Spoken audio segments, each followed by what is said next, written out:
Hello everyone, I am Amrapali Pancholi and last video में मैंने आपको कहा था कि अगर आपको स्क्राइब की हेल्प लेनी है एग्ज़ाम्स लिखने के लिए तो आप मेडिकल बोर्ड में अप्लाई कर सकते हैं और आपको स्क्राइब अलाउ किया जाएगा on the basis of certificate given by district medical board. क्योंकि हमें पता है कि सुप्रीम कोर्ट ने अलाउ किया है यूपीएससी और स्टेट सर्विस के स्टूडेंट्स को स्क्राइब देने के लिए अगर उन्हें राइटर्स क्रैम्प है तो डिस्ट्रिक्ट मेडिकल बोर्ड में ये पता चला कि सबसे पहले मुझे न्यूरोलॉजिस्ट को विजिट करना पड़ेगा और वहाँ पे मुझे 2 टेस्ट करवाने पड़ेंगे अपने। एक तो होता है NCV test, nerve conduction velocity test, और दूसरा होता है ईएमजी, इलेक्ट्रोमायोग्राफी। तो ये दोनों टेस्ट करवाने के लिए मैं लास्ट वीक पहले मैं जबलपुर गई न्यूरोलॉजिस्ट के पास, और जबलपुर के जो सबसे अच्छे न्यूरोलॉजिस्ट हैं उनके पास मैंने विजिट किया। तो उन्होंने मुझे एनसीवी टेस्ट करके दिया है और एनसीवी रिपोर्ट में बाय द वे कुछ भी नहीं है, ऐसा सब कुछ नॉर्मल आया है उसमें। और जब मैंने ये टेस्ट करवाया था इसके पहले मैंने एक और न्यूरोलॉजिस्ट को दिखाया था जबलपुर में ही थोड़े टाइम पहले ही। तो उन्होंने मुझे कहा था कि एनसीवी टेस्ट में कुछ भी नहीं आएगा, आपको ईएमजी ही करवाना पड़ेगा और ईएमजी टेस्ट हमारे यहाँ कंडक्ट नहीं होता है। तो ये सुनने के बाद फिर मैं नेक्स्ट जो सबसे अच्छे डॉक्टर थे वहाँ पे डॉक्टर अनुपम सहानी, उनके पास मैं गई जबलपुर में और उन्होंने मेरा एनसीवी टेस्ट करके दिया। लेकिन ईएमजी टेस्ट करने से उन्होंने मना कर दिया। उन्होंने कहा कि ईएमजी टेस्ट में एक नीडल होता है, इतना बड़ा नीडल उन्होंने मुझे दिखाया था, एक फिंगर, इंडेक्स फिंगर के जितना साइज का, और उन्होंने कहा कि वो नीडल आपके बॉडी में, आपके हाथों में इंसर्ट किया जाएगा आपके स्किन के अंदर, तो वो बहुत पेनफुल प्रोसीजर होता है, इसलिए हम उसको यहाँ पे कंडक्ट नहीं करते, ये उन्होंने मुझे कहा। और उन्होंने एनसीवी टेस्ट मेरा किया। एनसीवी टेस्ट ऐसे होता है कि कुछ जैसे इलेक्ट्रिक वायर्स आपने देखी होंगी घर में, वो जो रेड और ग्रीन येलो कलर की जो वायर्स होती हैं, उस तरह की वायर्स आपके हाथों में, वो दोनों हाथों में अटैच कर देते हैं। कोई जेल जैसा कुछ होता है, क्रीम उनके पास, जिससे कि वो स्टिक कर देते हैं उन वायर्स को आपके हाथों के स्किन पे, और उसके बाद वो आपको ऑलमोस्ट इलेक्ट्रिक शॉक जैसा कुछ देते हैं। उनके पास कुछ इंस्ट्रूमेंट होता है जिससे वो बार बार हर एक पॉइंट पे जहाँ पे भी उन्होंने वायर्स अटैच किए हैं वहाँ पे वो आपको करंट देते हैं, ऑलमोस्ट करंट ही आप कह सकते हैं उसे। और लेकिन उससे कोई प्रॉब्लम नहीं होगी, मैंने वो टेस्ट करवाया है। और अगर आपको डर लगता है, जैसे मुझे भी डर लगता था इस चीज़ से बहुत ज़्यादा, और मैं डरी भी थी जब उन्होंने टेस्ट किया, लेकिन उससे कुछ भी नेगेटिव इफेक्ट नहीं होता है बॉडी पे। तो डायग्नोस करने के लिए वो इम्पॉर्टेंट होता है, इसलिए उन्होंने एनसीवी टेस्ट किया। लेकिन जैसा कि पिछले न्यूरोलॉजिस्ट ने मुझे कहा था कि एनसीवी में कुछ आने वाला नहीं है, तो एनसीवी में कुछ भी नहीं आया। और ईएमजी टेस्ट करने से मुझे डॉक्टर अनुपम सहानी ने मना कर दिया कि वो बहुत पेनफुल टेस्ट होता है, तो हम ये नहीं करेंगे, बट हम आपको लिख कर दे सकते हैं, सर्टिफाई कर सकते हैं कि आपको ये प्रॉब्लम है। तो उन्होंने मुझे लिखवा के देखा वहाँ पे, और मुझसे उन्होंने कुछ क्वेश्चंस किए और उसके बेसिस पे उनको समझ आ गया कि वो डायग्नोस कर लिया उन्होंने मेरी प्रॉब्लम को कि मुझे राइटर्स क्रैम्प है, और उसके बेसिस पे उन्होंने मुझे एक सर्टिफिकेट बना के दिया। तो डॉक्टर अनुपम सहानी का सर्टिफिकेट ये है मेरे पास, और मैं इसको डिस्क्रिप्शन बॉक्स में भी डाल दूंगी, अगर आप देखना चाहें तो इसका पीडीएफ में डाल दूंगी, आप देख सकते हैं। और इसके बेसिस पे फिर आज जाके मैंने अप्लाई किया था डिस्ट्रिक्ट मेडिकल बोर्ड में। तो पहले मैं आपको बता दूं कि ये बिल्कुल भी इजी प्रोसीजर नहीं होता है ये सर्टिफिकेट बनवाना और ये सब। और क्योंकि मैं खुद गई वहाँ पे, बहुत इंसल्टिंग सा फील होता है। डॉक्टर्स पहले तो देखते नहीं है ठीक से, उनको टाइम भी नहीं होता, एक्चुअली उनकी भी गलती नहीं होती है, क्योंकि जो हमारा मेडिकल प्रोफेशन वाले लोग हैं उनके पास काफ़ी लोड होता है। मैंने देखा बहुत ज़्यादा पेशेंट्स होते हैं उनके पास, तो वो वैसे ही बहुत बड़ी बड़ी बीमारियां, बहुत बड़ी बड़ी चीज़ों से डील कर रहे होते हैं दिन भर, और बहुत ज़्यादा फ्रस्ट्रेट हो जाते हैं। तो शायद यही रीज़न होता है कि वो बहुत ज़्यादा अच्छे से ट्रीट नहीं करते जब आप उनके पास जाते हो, बहुत ज़्यादा टाइम नहीं देते हैं। और इनफैक्ट ये मुझे लगता है कि नॉर्मली किसी के भी लिए ये सर्टिफिकेट बनवाना बहुत मुश्किल काम होता होगा। मुझे खुद भी बहुत मुश्किल फील हुआ, जबकि मेरे हस्बैंड मेरे साथ थे और वो डीएसपी के पोस्ट पे हैं, तो मुझे तो लगा कि मैं थोड़ा सा प्रिविलेज मुझे वहाँ पे फील हुआ कि मुझे उन्होंने बहुत ज़्यादा लाइटली नहीं लिया और मेरा सर्टिफिकेट बनवा दिया, और उन्होंने भरोसा भी किया कि हाँ ये प्रॉब्लम आपको है। नहीं तो ये जिन डॉक्टर ने मुझे सर्टिफिकेट बना के दिया है स्क्राइब का, इसके पहले भी एक डॉक्टर वहाँ पे थे और उन्होंने हमें कहा था कि आपको बहुत कहीं दूसरी जगह जाना पड़ेगा। उन्होंने कोई दूसरे हॉस्पिटल का नाम मुझे बताया कि आपको वहाँ पे जाके और दिखाना पड़ेगा डिवीजन लेवल पे, या ऐसा कुछ उन्होंने मुझे कहा। तो मुझे लगा था कि ये नहीं हो पाएगा, लेकिन उसके बाद मुझे वहाँ पे एक दूसरे डॉक्टर मिले और उन्होंने, वो भी सिविल सर्जन थे, और उन्होंने वो काम मुझे करके दिया। बट मैं आपको बता दूं, बिल्कुल भी इजी प्रोसीजर नहीं होता है। उन्होंने मुझे खुद भी कहा कि अगर आप मेरे अलावा कहीं और गई होती तो शायद 2 से 3 साल आप भटकते रहते, पर आपका नहीं बनता सर्टिफिकेट।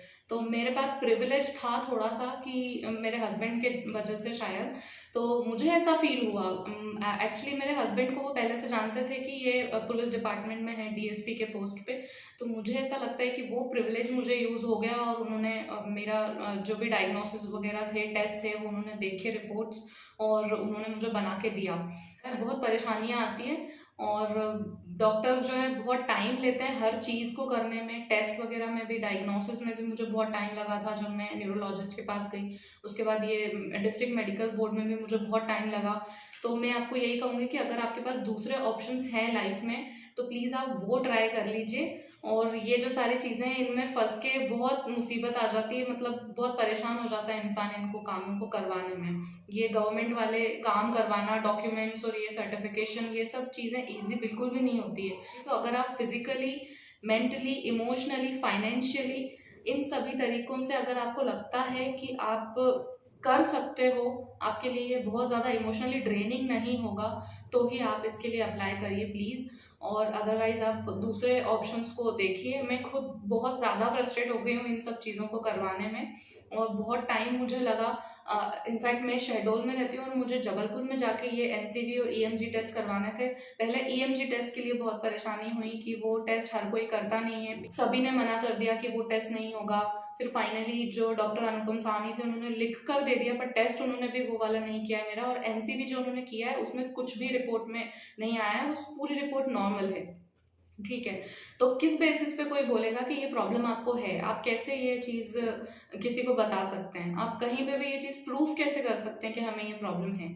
आपको और मुझे है, तो हम समझ सकते हैं एक दूसरे का प्रॉब्लम, लेकिन हम किसी और को कभी भी प्रूफ नहीं कर पाएंगे।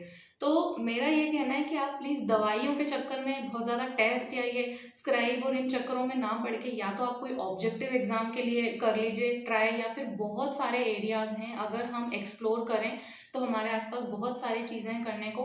इनफैक्ट मैं खुद, मेरा सर्टिफिकेट बना है, but I am not in a mood to use it, क्योंकि मुझे लग रहा है कि ये मुझे अपने प्रिविलेज की वजह से मिला है। मेरे खुद के जो मेरी प्रॉब्लम थी, उसको देखते हुए शायद उन्होंने नहीं दिया मुझे ये, मुझे ऐसा फील होता है। तो मैं इसे यूज़ नहीं करना चाहती हूँ, कुछ और मैं करूँगी अपने लाइफ के साथ, क्योंकि पिछले 10 सालों में बहुत ज़्यादा मेरे लिए ये हो चुका है फ्रस्ट्रेटिंग, ये इस चीज़ को बड़ी मुश्किल से तो अब जाके ये सर्टिफिकेट बना है। उसके पहले मैंने एक ऑब्जेक्टिव एग्जाम के लिए प्रिपरेशन की, उसमें पूरा नया सिलेबस पढ़ा, जबकि मैं पहले से कुछ और पढ़ती आ रही थी। तो मुझे ऐसा लगता है कि कुछ और होना हो, मेरे पास नॉलेज है, मैं उसे यूज़ करूँगी और किसी और फील्ड में अच्छा करके दिखाऊंगी अपने दम पे। प्लीज़ आप भी ट्राई करिए, कुछ और करने के लिए ट्राई करिए। ये सर्टिफिकेट्स बनवाना, ये सब चीज़ें बहुत बड़ी मुसीबत है, आई एम टेलिंग यू। क्योंकि ये स्क्राइब वाली चीज़ मुझे करवानी थी, तो मुझे पिछले 1 वीक में इतना भी टाइम नहीं मिला कि मैं अपना एक्सरसाइज कर लूँ ठीक से। तो मेरे को वापस से सर्वाइकल स्पॉन्डिलाइटिस का जो पेन था, वो मुझे फिर से फील होने लगा। तो वो मेरे लिए बहुत ज़्यादा टेंशन वाली बात थी कि मुझे अब एक्सरसाइज फिर से शुरू करनी पड़ेगी, क्योंकि वो एक डरावनी चीज़ होती है सर्वाइकल वाले पेशेंट के लिए कि उसको वापस से वो ट्रिगर होने लगा। तो मैं चाहती हूँ कि मैं अपने हेल्थ पे फोकस करूँ, अपनी फैमिली पे फोकस करूँ, अपनी लाइफ पे फोकस करूँ, और दूसरे एंगल्स एक्सप्लोर करूँ करियर को लेकर। अगर आप कर सकते हैं, आपको लगता है कि आपके यहाँ पे जो डिस्ट्रिक्ट मेडिकल बोर्ड है, वहाँ पे, बाय द वे ये मेरा सर्टिफिकेट है, I am showing you right now. तो ये कुछ सिग्नेचर्स और सील वगैरह ये सब होना चाहिए उसके ऊपर, और इस तरह का ये होता है। ये भी मैं आपको डिस्क्रिप्शन बॉक्स में पीडीएफ इसका डाल दूंगी। और अगर आपको लगता है कि आप इसको इजीली कर सकते हैं, तो आप ट्राई करिए, अदरवाइज आप इसको स्किप कर दीजिए, क्योंकि स्क्राइब लेना भी ईजी नहीं है। ओके, और जब मैं ये लेने गई थी वहाँ पे सर्टिफिकेट बनवाने, तो मुझे एक डॉक्टर ने तो ये ऑलमोस्ट इस टाइप का क्वेश्चन किया कि मुझे लगा मैं कोई चीटर हूँ। उन्होंने मुझे कहा कि स्क्राइब आपको अलॉट किया जाएगा आयोग से, जिस आयोग का पेपर देने जाने वाले हो आप स्टेट सर्विस का, वहाँ से आपको स्क्राइब प्रोवाइड करेंगे या आप खुद लेके जाओगे किसी को एज अ स्क्राइब? तो आप लेके जाओगे तो आप मतलब किस किस टाइप की क्वालिफिकेशंस होती हैं उस व्यक्ति की, वो भी तो लिख सकता है ना आपके आंसर्स। मतलब ये तो ऑलमोस्ट चीटिंग जैसा हो गया। तो इस तरह का उन्होंने मेरे से क्वेश्चन किया कि मुझे बहुत ये चीज़ बहुत बुरी लगी। 10 साल से कोई इंसान परेशान हो रहा है और आप उसको चीटर जैसा ट्रीट कर रहे हो कि मतलब आप तो कुछ भी लिखवा सकते हो, किसी को भी ले जा सकते हो एज अ स्क्राइब। तो इस तरह के क्वेश्चन उन्होंने किए। तो ये सारी चीज़ें आप प्रूफ नहीं कर पाओगे। इतना ट्रीटेबल है ये डिसीज़ ट्रीटेबल नहीं है। इसका मैंने एलोपैथिक ट्रीटमेंट करवाया है, आयुर्वेदिक ट्रीटमेंट करवाया है, होम्योपैथिक ट्रीटमेंट करवाया है, सब कुछ मैं करवा चुकी हूँ। पॉसिबल नहीं है अभी तक तो। इसका डायग्नोसिस भी ठीक से पॉसिबल नहीं है और इसका इलाज भी मैंने बहुत ट्राई किया है, बहुत सारी दवाइयाँ खाई हैं, कुछ भी फ़र्क नहीं पड़ा है। तो प्लीज़ अननेसेसरीली अपने बॉडी में ये केमिकल्स मत डालो। कोशिश करो कि कुछ और कर लो आप अपने लाइफ के साथ, क्योंकि हमारा एकलौता एसेट हमारी बॉडी ही है। तो आप इसके साथ जो भी आप इसके साथ कर रहे हो, ये जो टेस्ट करवाते हैं हम, ईएमजी टेस्ट, नीडल इंसर्ट होती है बॉडी में, ये सब चीज़ें मुझे ठीक नहीं लगती है। एक्सरे करवाना, सिटी स्कैन, एमआरआई, ये सब मेरा हो चुका है। तो ये सारी चीज़ों में काफ़ी सारी रेज होती हैं जो आपके बॉडी से गुजरती हैं और मुझे नहीं लगता ये स्कैन करवाना बॉडी को बार बार, ये सब कहीं से भी मुझे तो ठीक नहीं लगता है ये। और वो भी तब जब आप कोई बहुत बड़ी ऐसी चीज़ से डील नहीं कर रहे हो जो जानलेवा हो। मैंने न्यूरोलॉजिस्ट के क्लिनिक में देखा है, कुछ 4-5 साल के बच्चों को एपिलेप्सी के अटैक आ रहे हैं, मिर्गी के अटैक आ रहे हैं, वो फेंट हो जाते हैं, गिर जाते हैं। स्कूल में टीचर्स उनको उठा के ला रहे हैं वहाँ पे ट्रीटमेंट करवाने के लिए। तो छोटे छोटे बच्चों को ऐसी प्रॉब्लम्स थी, न्यूरोलॉजिस्ट के पास मैंने देखा। और इतना ज़्यादा एक हॉस्पिटल का या एक न्यूरोलॉजिस्ट के क्लिनिक का इतना ज़्यादा फ्रस्ट्रेटिंग माहौल होता है, क्योंकि वहाँ पे आपके आसपास पेशेंट्स ही पेशेंट्स होते हैं और आप शायद इकलौते पेशेंट होंगे जिसके बॉडी पे कुछ प्रॉब्लम नहीं दिख रही है। वहाँ पे लोग बहुत अजीब हालत में देखने को मिलेंगे आपको, फिजिकली भी उनकी बहुत ज़्यादा ख़राब हालत देखने को मिलेगी। तो वो चीज़ें वैसे ही बहुत ज़्यादा इमोशनली फ्रस्ट्रेटिंग हो जाती है कि हम कहाँ आ गए, हम क्यों आ गए यहाँ पे, ऐसी फीलिंग होती है डॉक्टर के पास जाके। तो आप प्लीज़ हो सके तो ऐसे माहौल को, ऐसी चीज़ों को अवॉइड करिए। अगर आपकी ये लाइफ की स्टार्टिंग है, अभी आपके साथ ये हो रहा है, तो प्लीज़ कोशिश करिए कि कोई और चीज़ आप कर लें, कोई और फील्ड आप चूज़ कर लें जिसमें आपको इतना ज़्यादा लिखना ना पड़े और बिना स्क्राइब के काम हो जाए। और अगर आपके यहाँ पे डिस्ट्रिक्ट लेवल पे मेडिकल बोर्ड में ये काम स्क्राइब वाला जो है, सर्टिफिकेट वाला, ये ईजीली हो जाता है तो ठीक है। अगर इसमें आपको प्रॉब्लम आती है तो आप प्लीज़ इसको छोड़ दीजिए। और मैं आपको पहले से ही बता दे रही हूँ कि एनसीवी टेस्ट में कुछ भी नहीं निकल के आता है मोस्ट ऑफ द टाइम, ठीक है। अगर राइटर्स क्रैम्प के केस में मैं बता रही हूँ आपको, और ईएमजी ही करवाना पड़ता है। ये मुझे 2 न्यूरोलॉजिस्ट से पता चला है और खुद का टेस्ट करवा के भी मुझे यही पता चला है। और ईएमजी जो है वो पेनफुल टेस्ट है। तो अगर आप इतना अपने आप को फिजिकली, मेंटली, इमोशनली कैपेबल समझते हैं कि आप ये सारी चीज़ों से गुजर सकें, तो ही आप इसमें टाइम और एनर्जी इन्वेस्ट करिए, पैसे इन्वेस्ट करिए। अदरवाइज आप कुछ और करिए अपनी लाइफ के साथ।